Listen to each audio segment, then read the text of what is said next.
بسم اللہ الرحمن الرحیم۔ السلام علیکم دوستو۔ تعمیر ہیکل اور دور حضرت سلیمان علیہ السلام۔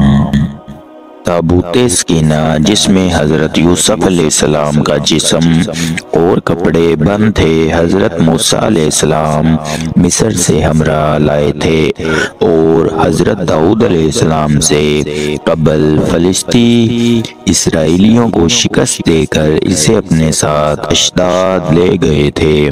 حضرت داؤد علیہ السلام کی زبردست خواہش تھی کہ وہ اس کے لیے ایک مستقل گھر بنائیں تاکہ یہ محفوظ رہے، لیکن اسرائیلیت کے مطابق اللہ نے انہیں بتایا کہ اللہ کا مستقل گھر ان کے بیٹے کے عہد میں تعمیر کیا جائے۔ اس سے وہ بد دل نہیں ہوئے، بلکہ وہ اس کی تعمیر کے لیے ضروری سامان جمع کرتے رہے۔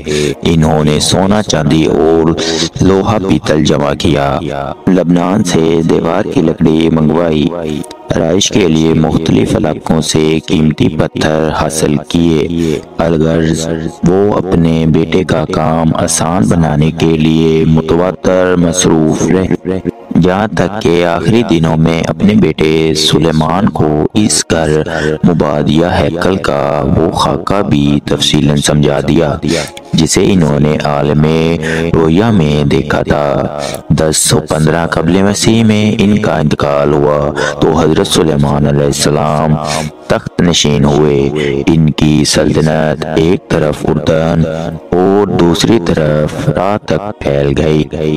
1012 قبل مسیح میں انہوں نے ہیکل کی تعمیر شروع کی۔ ہیکل اسی جگہ تعمیر ہوا جسے حضرت داؤد علیہ السلام نے منتخب کیا تھا۔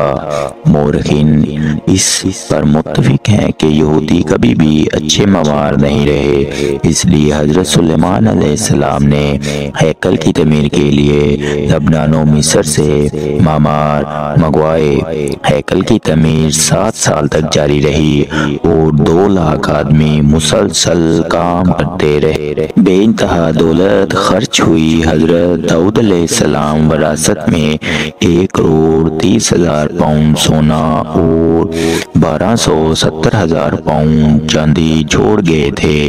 اسی دولت کے علاوہ دوست شہزادوں کے نذرانے اور دنیا کی زرخیز ترین خطہ کا 7 سالہ ریونیو بھی اسی میں صرف ہوا۔ بائبل کی کتاب سلاطین میں دی گئی تفصیل اور مورخین کے بیان کے مطابق ہیکل سلیمانی بلا شبہ فن تعمیر کا ایک عظیم شاہکار تھا۔ اس کی لمبائی 60 ہاتھ مطلب کہ 90 فیٹ اور چوڑائی 20 ہاتھ یعنی کہ 20 فیٹ اور اونچائی 30 ہاتھ تھی اور اس کے اندر پاک ترین جگہ بنائی گئی۔ خداوند کے عہد کا صندوق یعنی کہ تابوت سکینہ رکھا گیا۔ تابوت سکینہ بخت النصر کے حملے کے بعد ایسا غائب ہوا کہ آج تک اس کا سراغ نہیں لگایا جا سکا۔ ہیکل سلیمانی کی عمارت کوہ موریہ پر قبۃ العذرا سے مغرب میں کچھ دور واقع تھی۔ تاریخ بتاتی ہے کہ ہیکل سلیمانی اس دور کے فن تعمیر کی تکمیل تھا اور اس سے بہتر کوئی عمارت نہ تھی۔ تاریخ یہ بھی کہتی ہے کہ حضرت سلیمان علیہ السلام نے علماء و خدام کے لیے بھی رہائش گاہیں بنائیں۔ اس کے باوجود ہر آنے والا بادشاہ اس ہیکل کی بارادریوں اور برآمدوں میں اضافہ کرتا رہا، حتیٰ کہ تابوت سکینہ کا کمرہ مختلف ادوار کی عمارتوں میں چاروں طرف سے گر گیا۔